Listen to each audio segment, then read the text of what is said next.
Really came out with a lot of energy, a lot of effort. They did what I asked them to do the first 4 minutes of the game, got off to an early start, took a really, really good Utah State team out of what they were doing, and really just played really well in the first half. They got a veteran group there. They started Perkins and Smith, and the other Moore, and then they got, Perry. They got a veteran group, and I got a young group. But my guys grew up today. They grew up on what we've talked about. The second half, it reared its ugly head a little bit. Inconsistency, not focused. But I can fix those things. All in all, I thought we did a nice job guarding them, except, in the second half we probably gave them too many. But it was a good win for us. So, happy. They were able to, especially in the second half, slow things down a little bit. You still ended up a 70-possession game. They dictate tempo too much in the second half? Or were you okay with the tempo in the second half? Well, we're up 25. I'm not going to try to beat them by 50. I'm trying to get a good shot and get guys. So I could have made it an 80-possession game. So how much of that, though, is what you're saying when you say the second half rear gets ugly head again? How much of it was the change of tempo, though? No, it was defense. It was guarding them. Had nothing to do with tempo. Zero to do with tempo. I could have made that game an 85-possession game.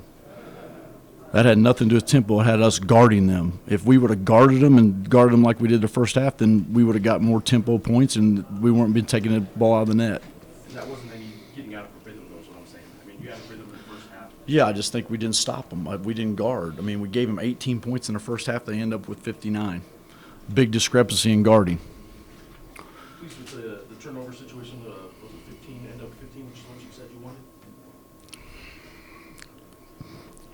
I'm winning basketball games, so I'm not going to get too caught up in what we're doing there, but it's better. It's improvement. Overall, how would you say, especially in the first half, seemed like you dictated a lot of the tempo? Well, since the the world was crashing down on us when we got back to Hawaii and we're off 3-0 start. I don't know how much more I can say about my team, but they're resilient, and we played the way we wanted to play. And if we do that, we're going to be good. All we're doing is keeping improving, and I'm trying to keep them focused. I'm trying to keep them driven, and I got to be a little bit tougher on mistakes and things that they don't do scheme-wise, which I did, and guys aren't going to play. If guys don't do what I ask them to do and they keep making the same mistake over and over scheme-wise, they're not going to play, and I told them that. I thought I got good minutes from Dane Kuiper. I got good minutes from Anthony Mathis. I thought Joe's trying to feel his way, but, all in all, I got what I wanted from guys. You said on Thursday that you wanted to get the ball inside more. They didn't have any shot blockers. Yeah. Happy with what you guys were able to do in the paint? He had 21. He's hard to guard.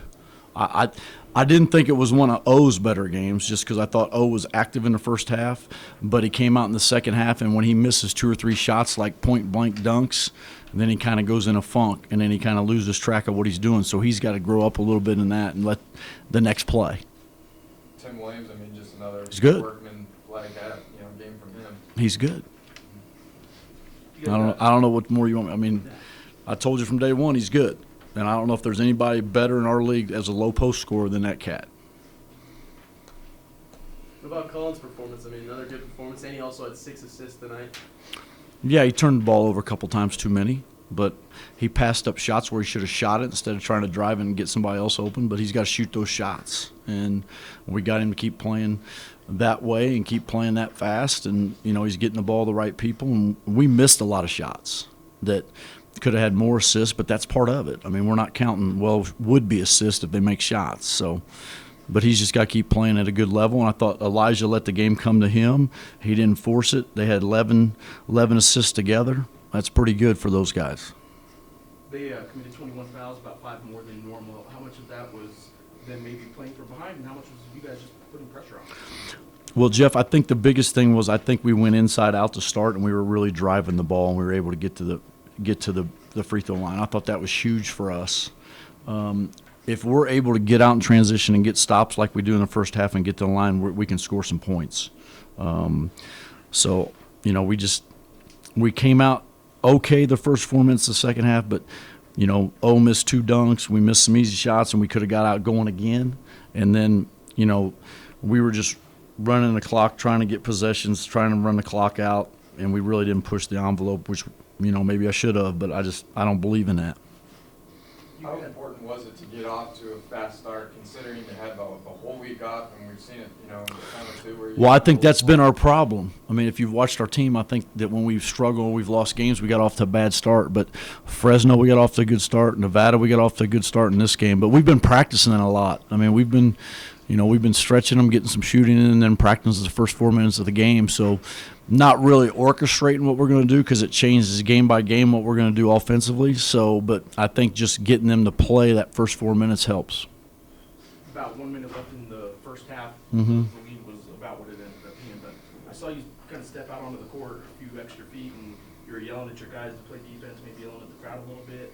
You guys haven't closed the first half very well in a lot of games, but Jeff, we're up 48. We're up 25 points in the first half, so, I can't get too mad about how we closed the half. no. You're up that's 25. actually, I'm saying the other thing. You were yelling at them to close strong, and they did. Yeah, because you're absolutely right, because the last how many games have you watched where you're always like, the end of the half we've been bad. So I've just been trying to here's what I'm trying to do. I'm trying to really, really get them ready for the first 4 minutes, and then I'm trying to really get them to close out the last 2 minutes because I think that's our struggle. And that's I don't think sometimes when they get the lead like they get, being as young as they are, they understand how important that last 2 minutes is because it leads into the first 4 minutes of the second half. And is that why even with the 5-point lead, you're out there? Yeah, just because they got to understand that's part of the maturity process that they got to go through and figure out because they haven't been able to play the last 2 minutes, except not really the Fresno game, but we were up there. But there's only been a handful of games where we've been able to close out the halves. But I just want them to do it at a high level, and we're working on it. It's a work in progress. But you're absolutely right, Jeff. Seemed like in that first 4 minutes you touched on getting to the rim, but the off ball movement was really good. Yeah, I thought we were really sharing the ball. Here's what happens with a young team. This is my opinion. This is just me. I think once you get up that number and you work so well and you play so unselfishly together and you get up 25, and then when it's a 20-point lead in the second half, then a young team, everybody, it's my turn to get my numbers. It's my turn to make my plays instead of just playing the right way and doing it. And we have that problem right now, and it's evident. So, we got to correct those, and we got to get better at that. But you're absolutely right, JJ. Challenge coming up against UNLV. How do you anticipate? I'm not even thinking about it. I'm just going to take this win and worry about them tomorrow. Thanks. First 4 minutes before you guys start games, how do you prepare for the first 4 minutes? It's all mental, really. We all just got to come together and use our preparation from practice and go out there and execute. Some of the games you guys play, you not necessarily got off to a good start. Sometimes you closed out the half not very well. You did neither one of those things. You started strong, you finished the half pretty well. How much have you guys grown in that regard? We still have some work to do in that area, but each game we make it a focus to start the half out strong and close strong. Because if we don't do those, it can come and bite us in the long run. You guys looked very solid in the first half. Got out to the big league. How close is this basketball team to playing their best basketball? We're getting there step by step. I feel like we have a lot of room to still improve, but as we continue to practice and get to more familiar with each other each day, we'll get better and better. Where's your team's confidence just from the Hawaii trip and to this point in time? How much have you guys grown in that short period of time? I feel like we're very confident right now. The Hawaii trip, we put that behind us. After our last game there, we all had a long team meeting, and we discussed some things that we need to change, and I feel like that meeting helped us out a lot. What about playing up-tempo like you guys were doing tonight? It seemed like you probably ran that quickly about as well as you had all season. Do you guys like playing that quickly? Can we talk about how nice it is to be able to dictate the tempo like that? Yeah, I feel like we like to play fast. We have a lot of guys that can do a lot of different things, a lot of guys that can score. So our ability to play up and down really fast is something to our advantage. Was that team meeting that you alluded to, was that just you guys as a team, or was that Coach Neal and some of the coaches too, or was that just you guys as players kind of got yourselves together and had a chat? It was both. one meeting, it was with all of us, and then the other one was just a players meeting. And it was just kind of a growing moment for you guys kind of before the whole second season. Yeah. Yeah, we had to get some things together before conference. We had to let each other know that conference we're 0-0, so it's a new start. So you got a lot of that confidence back now? I mean, a 3-0 start, I mean, that's couldn't ask for it any better. Yeah, I feel like we put the Hawaii trip behind us, so we're pretty confident right now. We still have a lot of room to improve, and we're very humble, but we feel like we are clicking together as a team. So, What areas do you think you still need to improve on? defensive consistency, really, offensive consistency, and just team chemistry, really. Do you think it's more what happened with the defense kind of let up a little bit in the second half, or was Utah State more kind of dictating the tempo? I'd say it's our defense. We were just making mental mistakes and having breakdowns late in the shot clock, and we're fouling too much. Big test coming up against UNLV. What do you remember from them last year? How much have you seen them so far this year? And, what do you anticipate that game being like down in Vegas? They're very talented. They have a lot of players similar to us that can score and do a lot of different things. I feel like we'll be very prepared for them. We just have to go with the mindset of doing the same thing we've done these first 3 games, and I think we'll be all right. Do you think this team is just starting to mesh, though? You said you got to work together, work on the consistency, being consistent. But do you think this team's starting to mesh together now? That first half is probably the best basketball I've seen you guys play. Do you think you guys are, starting to know each other now more on the floor? Yeah, I believe so. I feel like we're all starting to come together. We're all starting to learn our roles a little bit more. And as the season goes on, we'll just continue to mesh more as a team. It's still a long season, so we have a lot of room to improve. All right. Thanks. Thanks, Sam. That first half in particular, you guys were playing fast. Right. Is that as good as you guys can get playing at that pace? I think we came out with a lot of energy, and I think it started on defense. I think every game we've got stops and we're able to get out and run instead of taking the ball out the net. We've been able to play pretty fast. How big was that for you guys to get off to a fast start, considering you had the whole week off? And, you see that from time to time when you have a week off and you get off to a slow start. How big was the fast start? It was really big. Like you said, we could have came out slow after the long week of no games, but we just tried to remember the Fresno game, and we came out pretty fast on the road. And we're like, if we can come out and jump on a team like that, we can set ourselves up for a win. You ended up with 21 on the inside as a team. You guys have 44 points in the paint.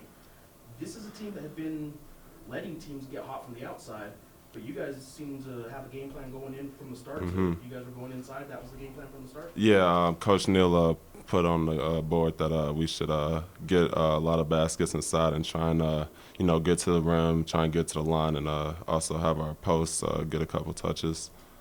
Coach said you grew a lot today in this game. Do you guys feel like you guys, with this game, are kind of making the leaps you need to do to constantly get better? Yes, I think this was another stepping stone, a big home win, and I think Coach Neal was right when he said we grew a little bit today, just one game at a time. How close is this team to playing their best basketball? Honestly, don't know. We're just trying to get better each practice and each game, and hopefully towards the end of the season and conference comes around, we'll be peaking. So. You guys are 3-0. You guys, frankly, haven't had a close one yet in league play, but the guys that you guys are at the top of the standings with are still to come. So, Are you guys kind of in a position now where you're feeling pretty good about where you're at in the league, or still kind of have a chip on the shoulder mentality? I think we have to have that chip on the shoulder mentality because I think when we started off non-conference, we got a couple big wins against the big teams. I think we kind of lost that chip a little bit, so I think we have to stay hungry and, forget about the 3-0 record and just go out and play with like we're not 3-0. Staying hungry is an easy thing to say. What are you guys in the locker room doing to make sure that happens? If you see somebody maybe slipping off that a little bit, we just got to get on each other. We're all brothers and we're a family, so in order to keep that chip on the shoulder, if we see a teammate slacking or not doing his job, we have to get on them. It can't always be the coaches.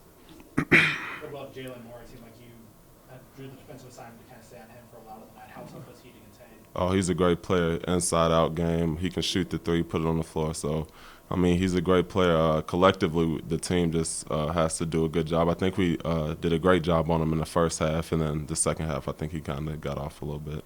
Their coach said their game plan for you was the W when you caught the ball on the left block, Right. but you hurt him in a lot of other ways tonight. Mm-hmm.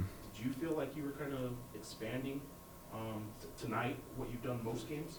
Well, I noticed there was a left block that were only coming, so I figured I had to score other ways, so maybe the mid post or the other block. And, I just kind of took what the defense gave me, and the guards put me in good position to score with their attacking and dump-offs and things like that. Is that sort of the book on you now, though? Is for some reason the left block's where they want to come W at? And I'm not sure. Maybe it's because I'm going to the middle with the right hand or something. I don't know, but we'll see if other teams do that. Yeah, I'm okay with it. What about the up-tempo? How do you think that's kind of come together? It seemed like especially tonight was really clicking. Yeah, I think that was great. If we can stay at that pace and just keep pushing and applying pressure, I think we can do that. But it starts on defense. How are you handling that? You obviously your presence on a low post. Mm-hmm. Are you able to keep up that pace a little bit better now? Yeah. I think I'm getting in better shape, and we all are getting in better shape and getting used to playing at that pace. Tough opponent in UNLV coming up. I know you had to sit out last year, but what do you remember kind of from watching UNLV play, what you've seen of them so far this year, and how you anticipate them coming out in Vegas? They're a great team, and UNLV has always gave us good matchups, and I think we'll have another good one on Tuesday. And they're a good team, and we have to be ready to fight, especially on the road. All right. Thank you. Shout outs to them all.